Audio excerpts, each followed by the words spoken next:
Hello everyone. बच्चों, कल हमने कंपोनेंट्स ऑफ एन इकोसिस्टम की बात की थी। इसमें मैंने आपको बताया था अबायोटिक कंपोनेंट, बायोटिक कंपोनेंट। और अबायोटिक में क्या आता है? एयर वाटर लैंड आता है, यानी नॉन लिविंग आती है ना। बायोटिक कंपोनेंट में प्लांट्स आते हैं, आपके एनिमल्स आते हैं, यानी लिविंग थिंग्स आती हैं। तो ये सारी चीज़ें आज हम पढ़ेंगे। इन सभी के बारे में थोड़ा थोड़ा डिटेल से थोड़ा थोड़ा पढ़ेंगे, ज़्यादा इसमें डिटेल नहीं जाना हमने। ठीक है, दो दो तीन तीन लाइनें हम इनके बारे में पढ़ेंगे। ये सभी टर्म्स जो भी आपको नज़र आ रही हैं, इनके बारे में, सभी के बारे में हम थोड़ा थोड़ा पढ़ेंगे। ठीक है, देखिए हम अबायोटिक कंपोनेंट की बात कर लेते हैं पहले।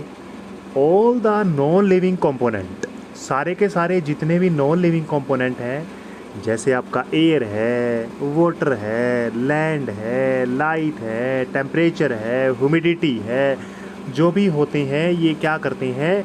अबायोटिक कंपोनेंट को फॉर्म करते हैं, फॉर्म द अबायोटिक कंपोनेंट्स। ठीक है,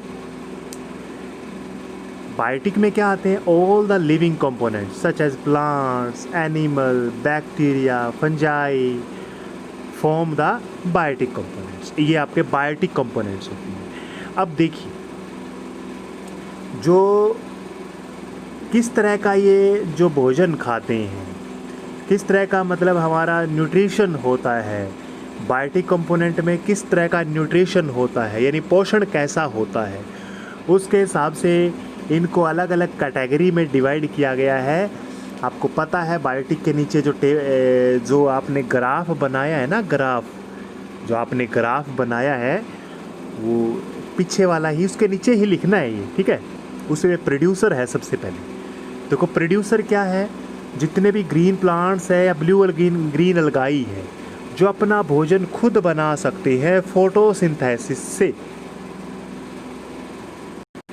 यानी फोटोसिंथेसिस प्रोसेस से जो अपना भोजन बना लेंगे ना, वो प्रोड्यूसर में आते हैं। प्रोड्यूसर, उत्पादक। ठीक है, ये डायरेक्ट सनलाइट को अपना एक तरह से स्टोर कर लेते हैं, कह सकते हैं। तो ये याद रखना है। यानी क्या है ये? All green plants and blue green अलगाई can produce their own food using abiotic components. Abiotic components जैसे वाटर है, मिनरल्स है, एयर है, इनको यूज़ करके क्या करते हैं? ये अपना फूड बना देते हैं। फोटोसिंथेसिस आपने पढ़ाई है ना। कंज्यूमर क्या होते हैं? कंज्यूमर वो होते हैं जो इन प्लांट्स के ऊपर डिपेंड करते हैं, है ना। सारे के सारे एनिमल जो प्रोड्यूसर के ऊपर डायरेक्ट रूप से या फिर इनडायरेक्ट रूप से अपने भोजन के लिए क्या करते हैं? डिपेंड करते हैं। किन के ऊपर? प्रोड्यूसर के ऊपर। प्रोड्यूसर के ऊपर डिपेंड करते हैं कंज्यूमर, सारे के सारे, चाहे वो डायरेक्ट रूप से हो चाहे वो इनडायरेक्ट रूप से हो। जैसे मैंने आपको शेर का, लोयन का एग्जाम्पल दिया था। हालांकि लोयन मांस खाता है, लेकिन फिर भी ये प्लांट के ऊपर डिपेंड करता है, प्लांट को खाने वालों के ऊपर डिपेंड करता है ये, यानी इनडायरेक्ट रूप से ये पौधों पर ही निर्भर करता है। आगे देखिए, कंज्यूमर होते हैं ये, आगे हम इनको डिवाइड करते हैं जैसे शाकाहारी, मांसाहारी, सर्वाहारी और परजीवी, यानी हर्बीवोर्स, कार्निवोर्स, ओमनिवोर्स और पैरासाइट। पहले भी पढ़ा है ना। Those organism which eat plants, या हम सीधा लिखते हैं प्लांट ईटर्स, प्लांट को खाने वाले। ये फ्लैश ईटर है ना, फ्लैश यानी मांस को खाने वाले। ओमनिवोर्स क्या कहेंगे? ईट फूड, दोनों के दोनों जो खाते हैं, बहुत प्लांट्स एंड एनिमल, जैसे आदमी है ना। पैरासाइट क्या होते हैं? जो किसी के शरीर में रहते हैं, शरीर के ऊपर रहते हैं।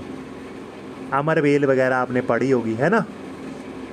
कैस्कटा है, लिसिस है, तो ये सारी चीज़ें क्या है? पैरासाइट है। कैस्कटा जो परजीवी होता है, पैरासाइट्स होते हैं जो दूसरे जीवों पर क्या है?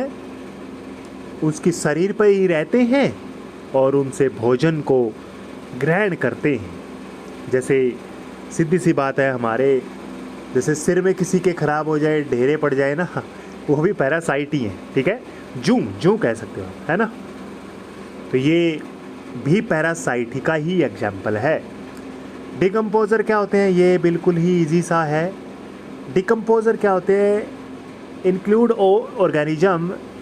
डिकम्पोज़र में कौन कौन से आते हैं, these include organism which decompose the dead plants and animals. जो यानी डिकम्पोज़र में कौन कौन चीज़ें आती हैं, इंक्लूड शामिल हैं, कौन कौन सी शामिल हैं, इंक्लूड ऑर्गेनिज्म कौन से हैं, विच डिकम्पोज द डेड प्लांट्स, वो ऑर्गेनिज्म इसमें शामिल है, वो जीव इसके अंदर शामिल है जो प्लांट को, जो गले सड़े कह सकते हैं, मरे मृत पौधों को, जानवरों को क्या कर देते हैं, डीकम्पोज कर देते हैं, दोबारा से एनवायरनमेंट में मिला देते हैं। जैसे बैक्टीरिया है, फंजाई है, तो ये चीज़ें। तो ये क्या है, देखो लास्ट की लाइन पड़ी हुई इसमें, these help in the replenishment of natural resources. इसमें क्या है, यानी इसका मतलब ये होता है, रेप्लेसमेंट यहाँ पर लिखा हुआ है ना, रेप्लेसमेंट, देखिए होता क्या है इसका मतलब, ये भरपाई करते हैं, यानी एनवायरनमेंट की रिप्लेसमेंट करते हैं, भरपाई करते हैं, दूसरे पदार्थों की ये भरपाई करते हैं।